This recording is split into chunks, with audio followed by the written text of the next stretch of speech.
What you are about to hear will blow your mind and give you six-pack abs without even exercising.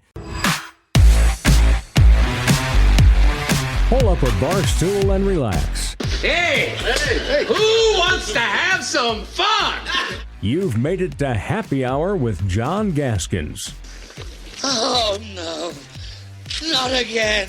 Get ready for entertaining local and regional sports talk that will change your life. Or not. And by the way, when you're telling these little stories, here's a good idea. Have a point. It makes it so much more interesting for the listener. Here's your host, John Gaskins. Here's Johnny. Hello! Ah! I'm back, baby! I'm back! Hey, happy hour on a Wednesday. It's Thirsty Thursday on a Wednesday. Right. And guess who's back for his usual Thirsty Thursday spot? Back. Trent Singer, ladies and gentlemen. He's a writer for Sioux Falls Live. You would not have known that until about a week ago when he started doing this huge 3-part series on the 5 for 5 rule and how it is affecting our local college sports. Appreciate That's that. how you do. That's how you tackle a meaty topic. You talk to the locals and who it affects here about how it affects their programs. A little bit of a backhanded compliment there, but appreciate that. That's not a backhanded compliment. Why is that a backhanded compliment? You wouldn't have known about him before this story? Known about who? Me. You? I don't know how I would have said it. People wouldn't know about you. No, you would. No, that was a joke you because might be you right. took 2 weeks off. That was Well, yeah, if you started following my career a week ago. No, I just meant you took like 2 weeks off, as people in our business do in the summertime. This time you're gearing up for the football season, and so John, I could take the self-deprecation. It's totally fine. Yeah. I'm new to this thing. To what? This whole sports writing thing, man. It is. How's it going for you? Do you like it? It's going good. Okay, I'm liking good. it. Well, I'm liking it. It's nice to meet everybody too. Yeah. If you have tuned in for the first time. You better get going, Skippy, because football season's I right know. around the corner. I haven't shaved still since my vacation. That's okay. You can tell here too. He's our main high school writer, Augustana USF writer, and it's getting there. August may as well, in our line of work, be renamed pre-September. Pretty much. It's all football camp coverage, and Matt Zimmer was here yesterday with some bang-up observations of a very lively and physical, primal jackrabbit practice yesterday. People are eating that up, and It happens quick. That's what I think. When August hits, it's just like you're into it before you can really blink. Yeah, and we got word today of who the celebrities are at the Sanford International Celebrity Skins Game, whatever they call it these days. Whole exhibition. That's September 12th. It's just kind of like we're all just kind of gearing up for September. Yep. And we're happy to do so. We're brought to you by St. Cloud State University. And Go Huskies. SiouxFallsLive.com is the place to watch these shows and to read some of Trent's in-depth, veteran-laden investigative reporting. And Matt Zimmer's just torn all over the place. Oh, he's all over. SDSU, USD, Augie, USF practices and writing plenty there. And, of course, you can get all your episodes here of Happy Hour. And our guest today, Kim Nelson. Speaking of gearing up, high school practices start next week.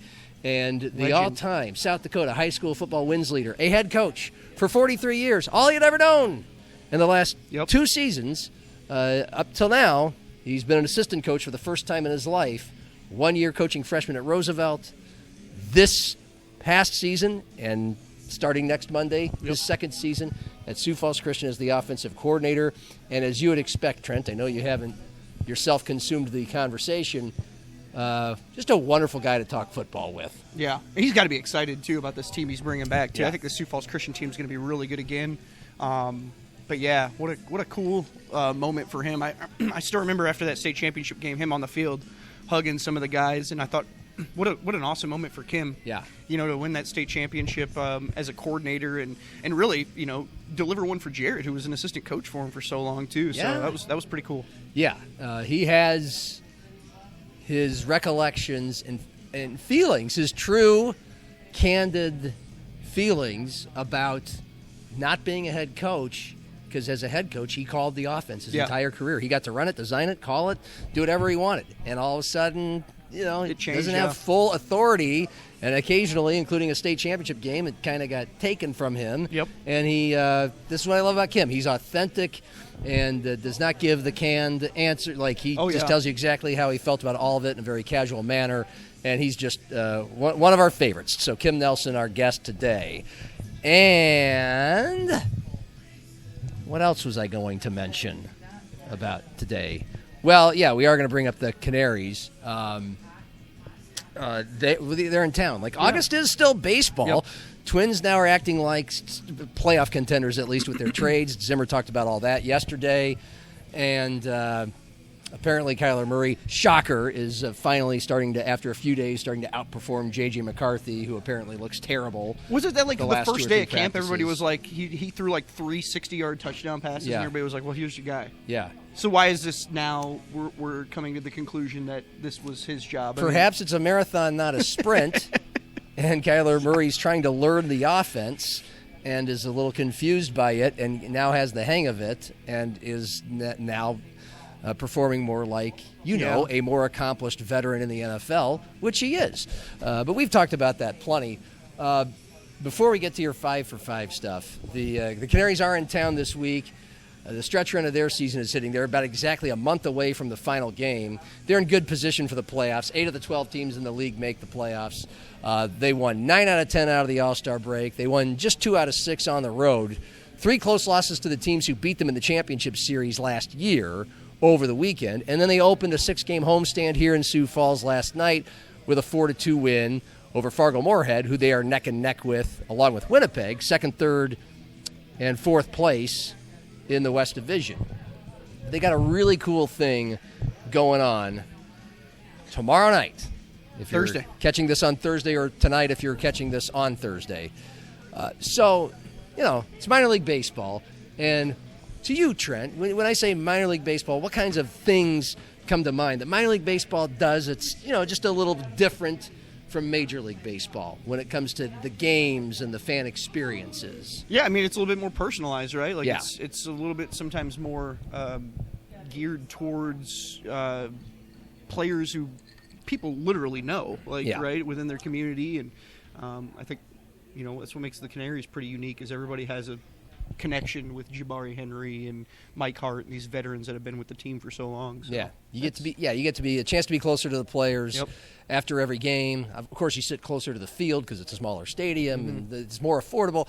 Also, wacky and goofy promotions. And there's a bobblehead night with Happy Gilmore and Bob Barker to celebrate the 30th anniversary of They've Happy got the Harry Gilmore. Canary guy. Well, yeah, but You've got him. We're tired of him. Yeah. Same. Bob Barker and Adam Sandler, Happy Gilmore bobblehead night on Friday. Then there's a country night on Saturday where they're wearing sleeveless jerseys, fake flannel, and fake denim jeans, and you're doing all these kind of weird things. And then you got the wacky music and sound drops throughout the game that hopefully, if fans are paying attention, they're having a good laugh. And there's Jerry the K-sign guy and the YMCA dance. In the 8th inning, where everybody mostly kids get on the field, do the YMCA, all that stuff. Play a little game of Coney Island beanbag toss in the middle of the game. Okay, but this promotion that the Canaries are doing on Thursday was not planned before the season started, but a couple of fans who are regular front row ticket holders, Lori and Doug Van Noort, they just approached the general manager, Dual Higbee, and said, hey, can we have an AC/DC night? Just for fun. Yeah. Yeah, And they're big AC/DC fans. Yeah. Lo and behold.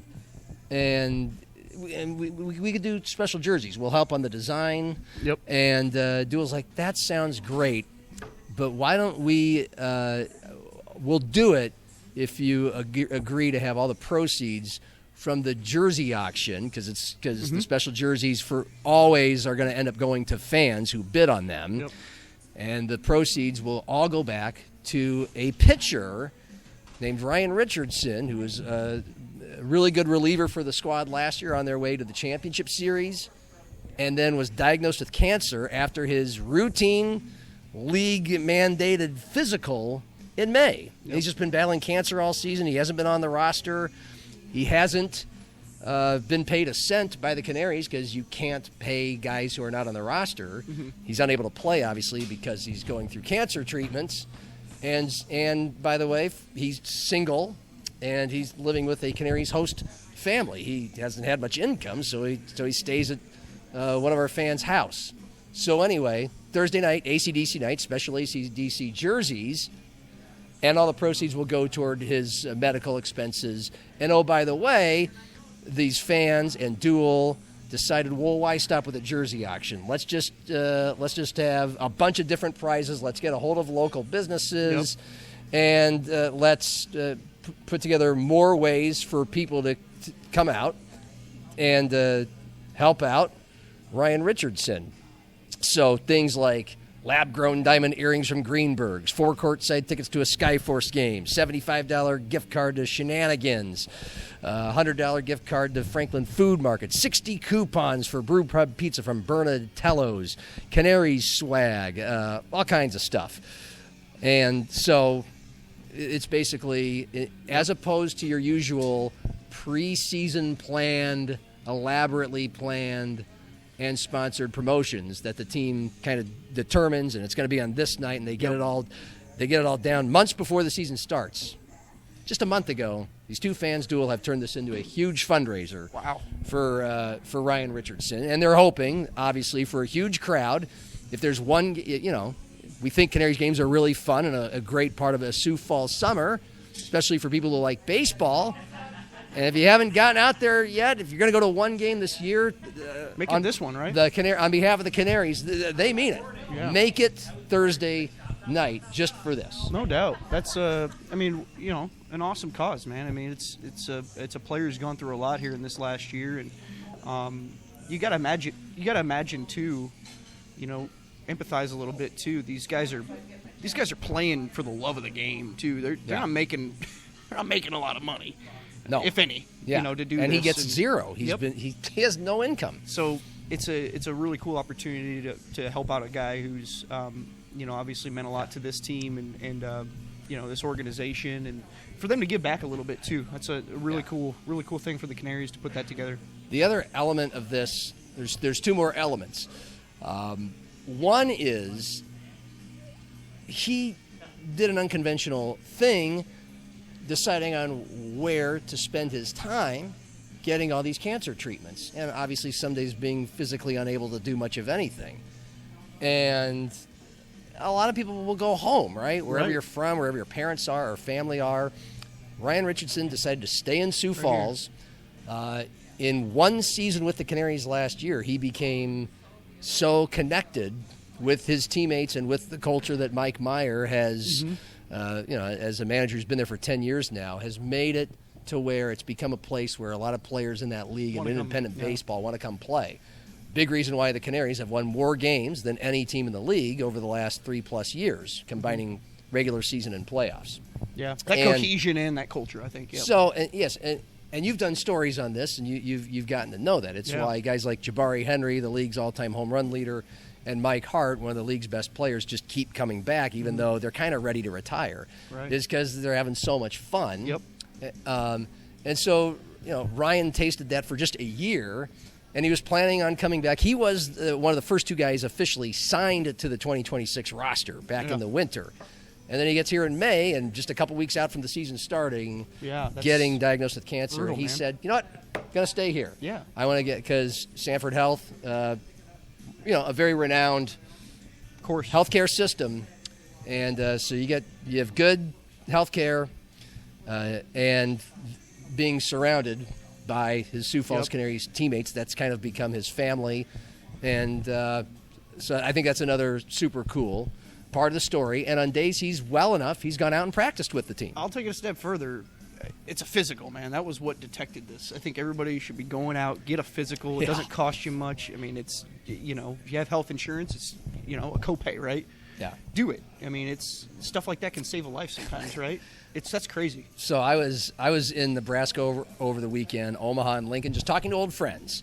And some of them are my age in their 40s, and a few of them were people my parents' age in their 70s.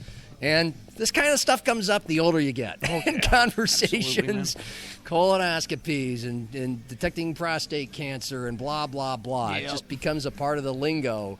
And yes, it's all, and a lot of it is traced back to, you hear all kinds of stories about that, where things are detected in just a routine physical. Yep. So that alone inspired me to get one, because it's been a couple of years for me, but so does Ryan Richardson's story. And the final component of this is good news. Just found out today, while talking to Dual Higbee, the general manager, about this, to make sure I had my facts straight. Ryan Richardson today learned that he is cleared to play baseball. That's awesome. So he's going to join the Canaries roster. I don't know if he's going to pitch on this homestand. They're not, but he's cleared to play. That's so, awesome.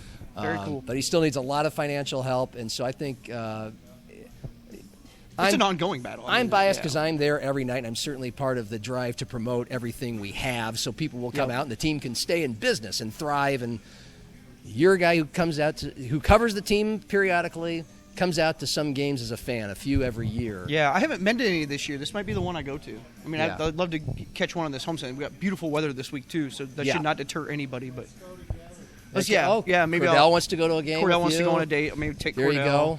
And we gotta buy him beer though. Yeah. So that's And a on- whole deal. We'll talk about it later. and on Thursday nights, $5 beers all night. Throwback Thursday, throwback beer prices. Yep. $5 every. Yep. Coors Light, Miller Light, Mick Wagon Ultra, Wednesdays, all too. that. Bring the dog Bring the tonight. dogs, $3 hot dogs on Wagon Wednesday, so you know what's going on. Yeah. So there we go. So I think Thursday night's going to be a very special night. Looking forward to it. Yeah. And then again, did I mention Friday night, the Happy Gilmore and Bob Barker bobbleheads? You mentioned it. I didn't realize that was Friday. So That's a good one, too, man. Celebrating the 30th anniversary of Happy Gilmore and the 1-year anniversary of Happy Gilmore 2. And so the first pretty good 400, movie. first 400 fans through the gates will get either a Happy Gilmore or Bob Barker bobblehead. The official bobblehead is a set of the recreating the fight scene, and it's where Bob's about to punch Happy. So you get both of them. Nope, you don't get both But of I them. mean, if you have both of them, If you have both You of can them, recreate the you can scene. recreate the scene. But you get one of the two. It's random. First 400 people get it. So that's Friday price night. is wrong, Bob. Yes. I love that scene. I would want the Bob Barker. I mean, if I get to pick, I'm picking Bob Barker over. Happy I am Gilmore. too. I would agree with that one. Hot topic, but apparently we don't have enough time to argue about that. Yeah, we don't. Sunday, a 4:05 p.m. game at the Birdcage as well. All right, so that's all fun and games.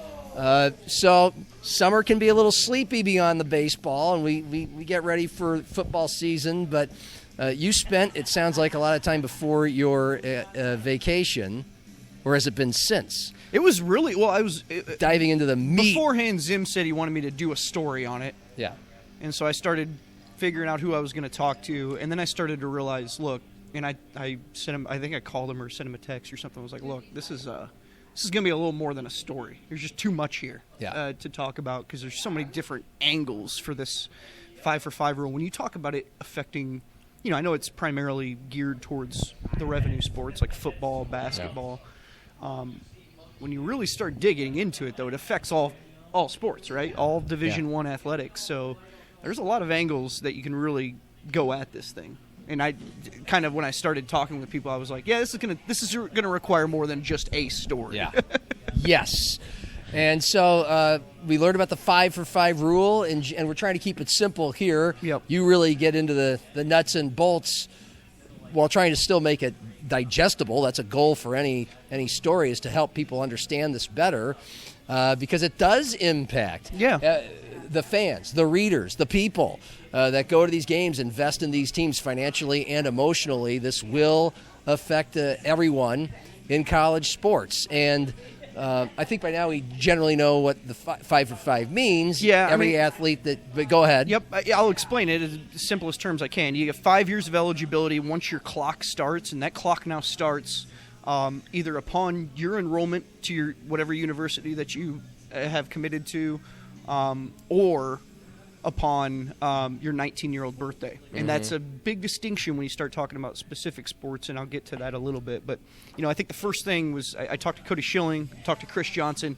and Chris Johnson, obviously, full of opinions on this matter, as he tends to be. And it was a really good chat that I had with him, though, because he really opened my eyes to some things that I hadn't really taken into account at that point. The first person I talked to was Cody, and Cody was a great chat too. Had some really good insight on this and the impact that it's had for him in recruiting. But then Chris Johnson kind of starts talking a little bit about because I wanted to kind of get that Division II angle. These are men's basketball coaches at Yep. Augustana and USF, by the way. Yep. Most people know that. Just thought I'd clarify. Nope, for sure. And the interesting thing about this is, I think the week that I started talking with them, that Monday, it would have been at the end of July, there was an emergency legislation that was passed by the Division II level, saying that basically we're going to adopt the 5-for-5 rule at our level, and we need to get this instituted quickly. Yeah. And so, amidst all that, these coaches have been planning for this for a while. This is something that every coach I talked to pretty much said that, this has been years in the making, right? This is something that they'd heard about down the pipeline for a while. So I think a lot of contingency plans were already in place. At the Division II level, I think one thing, and I haven't got the chance to really talk about this outside of what I wrote, but Chris Johnson pointed out that, look, the 5-for-5 rule probably won't be implemented or used. I guess that 5-year eligibility won't be used as much as people think, because you got to understand, a lot of Division II schools, a lot of them don't have grad programs. What do you do when you're into that 5th year? Are you just automatically, the foreseeing that your players will be playing 4 years? Because how are you going to play a 5th year if you don't have any programs or their schooling is done? Yeah. So that was a really interesting point. Like, he's like, well, are we talking to provosts about adding more programs and stuff like that so that we can ensure that we have grad programs? The good thing about USF and Augie is they have, plenty of grad programs, over 10 at each school. So there's opportunities for kids to continue their education there, but there are schools in the NSIC that don't, right? Yeah. Not every school has that. So that's a really interesting kind of angle when you talk about it being implemented at the D2 level. Of course, then we got into the hockey stuff, and the hockey stuff was a whole mess, right? Yeah. Back in April, coaches met in Florida, and at this meeting, which is typically reserved for talking about how you can make the sport better and kind of move things forward in college hockey, they spent all their energy and time talking about what this rule was going to mean for hockey. And I want to point out that while this was going on, I was, the Stampede are in the middle of their playoff run. I asked Ryan Crothers about this stuff, and they were glued into it too, because this stuff this rule as it was originally set up was going to start your eligibility clock at 18 years old. Now, the implications for that for hockey changes the entire development ecosystem. Yeah. I mean, literally from top to bottom. Talking about junior hockey going way younger, youth hockey going way younger, college hockey going a little bit younger, not super younger with that 18-year-old rule. It's still definitely younger. You're talking 3 years maybe of an age gap younger. But then that trickles up into the pro levels too. I mean, this was going to change the entire hockey landscape, and you don't get college hockey coaches to agree on much, but they were all in agreement that they did not want this to pass at 18 years old. So they eventually, they kind of aired their grievances, these lawyers. They listened, didn't feel like that they made much headway, and kind of went on and kept put together some counter proposals, and it seemed dead on arrival until finally they got a counter proposal through to the cabinet that said that the 19-year-old clock can start. Which is a big thing for junior hockey, right? Okay. Guys, and you got to understand, like, for hockey, a lot of these kids don't have opportunities to play high school hockey. Minnesota obviously is pretty ingrained in that system. Is a huge, high school hockey scene in Minnesota. There's a lot of programs that you can play up until 18 years old. But a lot of these guys got to leave early because they don't have places to play and opportunities to play in live competition settings. So they go to junior hockey leagues and play against, kids that are of their caliber or of similar caliber. And that is their avenue into the next level, which is, the Division I college level. It sets them up for that next step. So they made that point to these lawyers. And eventually I think it was through some lobbying. I believe, from what I understand, and I was never able to fully corroborate it, but I think that the NHL's chief legal officer was able to kind of get in the ear and make some changes at the highest level of the NCAA to say, look, this needs to happen. And so it's not just, it's either upon enrollment, which you can be 18 years old and then your clock starts, or it's at 19 years old. Yeah. And that's a September 1st date. They just announced that. So that's if you're 19 years old before September 1st, your clock will start then. Okay.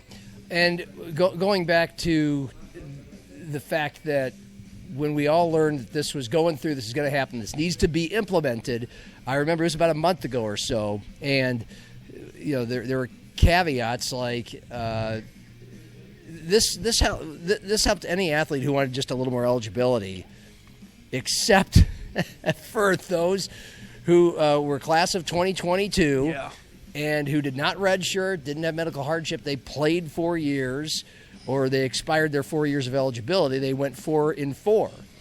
And that Brooklyn Meyer in South Dakota would be the chief among them because she was one of the best mid-major basketball players in the country and WNBA borderline talent, and just thought her career was over and didn't get drafted in the WNBA, decided to play a volleyball for the Jacks, and that's all up in the air. Matt and I talked about that yesterday because she's technically eligible now because this was overturned because a judge in Colorado, shocker, somebody sues the NCAA. And they ain't the first. There's been multiple since. Yeah, and who basically said... And they're all winning. That's what's crazy about this right now. Anybody who sues the NCAA wins these days. And, I thought it was the right move because why do just those particular athletes get screwed? They don't get grandfathered in, but if you're class of 2023, you're in the clear. You get your 5 for 5 right away. So that has changed, and those athletes get that opportunity. And anyone could argue the merits for and against that. What it does now, though, correct me if I'm wrong, is it throws a lot of things into a mess for a lot of college rosters for this upcoming season because all of a sudden there could be a bunch of athletes who are like, wait, I want to come back. I can't come back. I'm going to come back. Yep. And what do you do with your roster with some of the kids who are high school recruits or other transfers? To your understanding, how much does this throw coaches and programs for a loop? Well, I say first things first is a lot of these rosters. So a lot of the coaches have already formulated their rosters around these 5 for 5 rules. Yeah. So those spots aren't available, right? A lot of these and with this ruling, they're not allowing a limit of roster caps. Yeah. They're not allowing you to go over that limit. And so it's really interesting, from in the Brooklyn Meyer case in particular, because Aaron Johnston talked about this as if this is the rule that I've been playing by. Every coach I talk to is we're all abiding by this rule, right? Yeah. So now what you would essentially have to do if you're going to create a roster spot for Brooklyn Myers, you're going to have to tell a freshman, hey, sorry. I waited out a year. You can't join the team. I mean, that's what you would have to say, essentially, because you have to find a roster spot for her. Here, to interject, some sleuths have sleuths is a sarcastic term because all you have to do is take a look at the roster. SDSU has room for one more roster spot in women's basketball. They only have 12 on the roster right now. So chances are, and I texted Aaron Johnston to ask him, hey, you know what Brooklyn's going to do? And not to anyone's surprise, he hasn't texted back. I don't know if she's still figuring it out or what. But no response. But you look at that and you go, as you've just said, a lot of coaches were planning on this happening. So there could have been a plan in place all along. And at the end of the interview I did with Brooklyn Meyer in April, right after her career had ended, and she had not been drafted by the WNBA, she kind of hinted in a cheeky way, I've got some plans up my sleeve. Now, shortly thereafter, she announced volleyball, which I thought that's what she meant. But and I'm saying the bold caps, underline 3 times, could have meant, well, I might be able to play. Well, but we don't know if she will or not. The door is open. Another year basketball. I would say it's cracked open, though, because what we're seeing right now is the NCAA is pressuring a lot of these universities and coaches saying, look, if you do this, we can penalize you. And that's also, you're drawing there's a little bit of a legality there too, because now a lot of, because people are seeing that the NCAA is kind of pressuring people against this. Now you're seeing provisions put into some of these other cases that are coming up, and that of players who are winning, where they're saying you need to provide all opportunities for players who are eligible for this, their path. And that's just like that's more of a workers' rights kind of thing, and courts kind of siding with the players, which they tend to do in these cases. And so I think it goes back to the 2022 class in the sense of like they probably messed this up from the beginning. They probably should have just grandfathered them in from the beginning, because now I think this came from a good place, right? It was ultimately sound in its language. In hindsight, though, the NCAA could have avoided a lot of this litigation had it simply grandfathered them in. Why didn't they? Yeah. They viewed the 5-for-5 rule sort of a forward-looking structural change, not an eligibility extension. That's a fundamental reason as to why. That was probably a problem on their part. Yeah. Division I cabinet intentionally made the 5-for-5 rule applicable to future entrants rather than reopening the eligibility for athletes who had already exhausted their 4 years of eligibility. Is your head spinning yet, Cordell? Okay. And now that was we done. use him as a litmus test for the average viewer or listener here. So I'll just say that I will encourage people to read the stories, because you do boil everything down well while still including information we should know. But for the sake of us winding down in the conversation, how does this affect? Is there a unilateral way that this affects every college sports program this upcoming year, and therefore their fans? I mean, we've talked about who's going to be. Obviously, it's who's going to be on the team, and in some cases, like Brooklyn Meyer, that tips the scales heavily for a team. If she were to come back, how else does this affect those of us consuming all of? I don't think our athletics? I don't think we'll see anything drastically change until. And it's a big until, because look, they're going to continue to see these lawsuits, and they're going to and this is the reason the 5-for-5 rule was implemented in the first place. The main reason was for the NCAA to avoid litigation, and now here we are, right? Yeah. Where you're seeing countless other lawsuits come up because players are winning these cases, and then you see another win. What they would need to do is issue some sort of blanket waiver, and it would create a lot of chaos. Okay. Now, granted, this is chaos that if they grandfathered in would have happened back in the transfer portal cycle. This opened up a new transfer portal window. When they won this injunction, it opened up a transfer portal window where players are, if they meet that criteria, that is kind of tight now.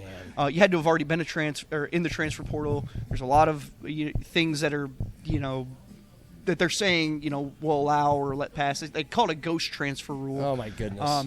And so what you would need to see is a blanket waiver for the 2022 class, and we've yet to see that. I don't know that we will see that. It's kind of stupid that we haven't at this point, because they're just going to continue to have to spend a lot of money in courts. But for now, we kind of use Brooklyn Meyer to simplify this whole thing, to use a real life athlete here in South Dakota everyone knows. But for now, she's clear. Like, if she wants to, she can do it, right? She can. Yeah. Okay. Absolutely. We don't need a blanket waiver. I believe she should be able to pursue. If she, as far as I know, she was considered a transfer portal entrant, right? I don't know.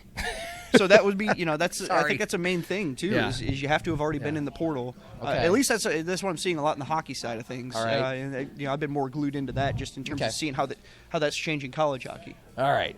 Read the series. Trent Singer, Sioux Falls Live. It's things all are changing quickly though. So this is that was one of the main things I had to write this to tell you that, as a column, was because I was going to write a story just about how this affects Division I, but it's like, okay, this could all be different tomorrow. I had to. And it could be different from Division I to Division II, and it's different for hockey. And for sure. And so I like how you took the Division II angle, because we have two schools here in for the football side of things. Don't expect much changes. Though, okay, good to know. Camps are going, rosters are there. I really appreciate the diligent work. It's an important topic. I'm glad we covered it here on the show, but it does make me so glad games are around the corner. Yeah. That we can just write about and talk about games that are happening. Yep. These topics are important, and they affect games and the future of college athletics, but good God. Yeah. Let's effing go. By the way, we mentioned it at the top, so we'll mention it here.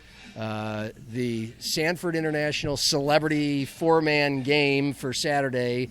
The participants have been announced, and joining Andy North, the ambassador, the committee director, whatever you call it, for Sanford International, the two-time U.S. Open champion and famous golf commentator Andy North, will be joined by former Vikings tight end Kyle Rudolph. Yep.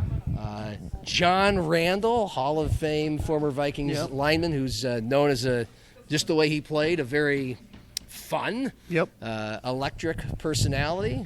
and Jordan Davis, a country artist who I'm not familiar with, but I'm not familiar with a lot of country artists. I think he did a collab with Rusty Dirt Track back in the day, and so check out that song. That's a good one.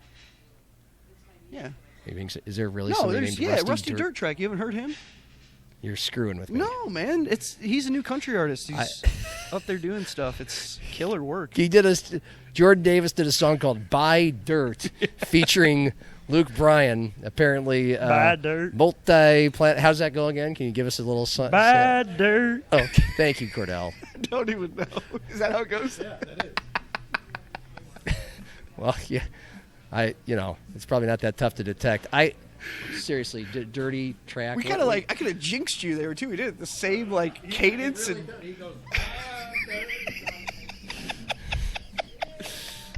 Is that how it starts? Pretty much.